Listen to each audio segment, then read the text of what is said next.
Hello everyone, আসসালামু আলাইকুম। এতক্ষণ যার ভয়েস শুনছিলেন সে আমার মেয়ে দোয়া। আজ ওকে নিয়েই আমরা রংপুর বাণিজ্য মেলার উদ্দেশ্যে রওনা হলাম। আমার মেয়ের এটাই ছিল প্রথম মেলা ভ্রমণ।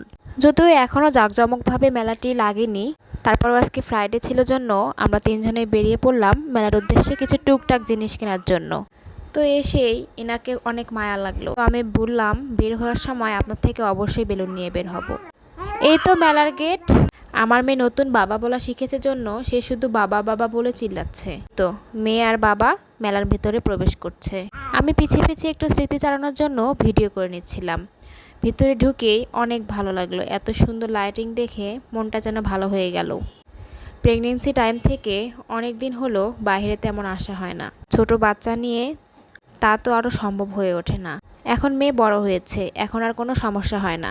তো আমি মূলত মেলায় এসেছি আচার খাওয়ার জন্য আর কিছু প্রয়োজনীয় জিনিসপত্র ক্রয় করার জন্য। তো এখানে অনেক ধরনের জিনিস ছিল যার প্রাইস আমাদের হাতের নাগালেই ছিল। আমি টুকটাক করে বেশ কিছু জিনিস নিয়ে নিলাম, বাসায় গিয়ে অবশ্যই আপনাদেরকে দেখাবো।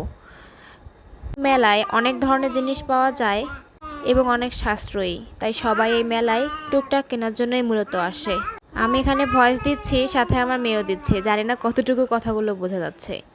তো দেখেন এই লাইটিংটা অনেক ভালো লাগছে না দেখতে। চলে আসলাম এই সেই দোকানে, আমার আচারের দোকান।